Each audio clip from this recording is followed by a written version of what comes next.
রিয়ালকে গোল বন্যায় ভাসিয়ে শিরোপা জিতল বার্সেলোনা। এল ক্লাসিকোতে সুপার কাপ ফাইনালে রিয়াল মাদ্রিদকে 5-2 গোলে হারিয়ে শিরোপা জিতেছে হ্যান্সি ফ্লিকের বার্সেলোনা। এ নিয়ে প্রতিযোগিতার 15তম বার শিরোপা জিতল তারা।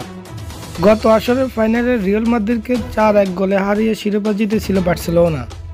গোলের শুরুটা করে রিয়াল মাদ্রিদ, গোলের শেষটাও করে তারা। তবে মাঝে 5 গোল হজম করতে হয় আনচেলত্তির দলের। ম্যাচের 5তম মিনিটে নিজেদের প্রথম আক্রমণ থেকে গোল পেয়ে যায় রিয়াল। মাঝমাঠ থেকে ভিনিসিয়াসের পাস থেকে এক নৈপুণ্য গোল করেন কিলিয়ান এমবাপ্পে। গোল করার পর রোনালদোর ক্যালমা সেলিব্রেশন করেন ফরাসি তারকা। এরপর শুরু হয় বার্সা শো। প্রথম হাফে 4 গোল দিয়ে রিয়ালকে ম্যাচ থেকে ছিটকে পেলেন তারা। শুরুটা করেন 17 বছরের বয়সী তারকা লামিন ইয়ামাল।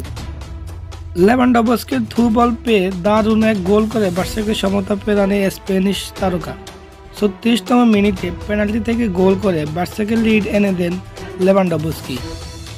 তার 3 মিনিট পরে রাফিনিয়া তৃতীয় গোল করলে ম্যাচ থেকে ছিটকে যায় রিয়াল। ডান দিক থেকে জুলুস কুন্দের ক্রসে বক্সের চমৎকার হেডে বল জালে পাঠান ব্রাজিলিয়ান এই তারকা। এরপর প্রথমার্ধে 9 মিনিট যোগ করার সময় বক্সের ভিতরে ঢুকে গোল করেন বালদে। 48তম মিনিটে আবারও রিয়ালের জালে বল ফাটায় বার্সা। কাসাদোর পাস থেকে নিজের দ্বিতীয় গোল করেন রাফিনিয়া। 56তম মিনিটে ডি বক্সের বাইরে এমবাপ্পেকে ফাউল করে লাল কার্ড দেখে মাঠ ছাড়েন শেজনি। ওই ফ্রিকিক থেকে গোল করে রিয়ালকে দ্বিতীয় গোল এনে দেন ব্রাজিলিয়ান তারকা রদ্রিগো।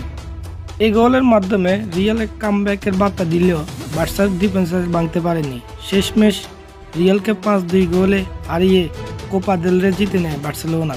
শেষ বাঁশি বাজাতে উল্লাসে মেতে উঠে কাতালান জায়ান্টরা। নিজেদের ইতিহাসে প্রথম সব প্রতিযোগিতা মিলিয়ে টানা 2 ক্লাসিকোয় অন্তত 4 গোল করল বার্সেলোনা।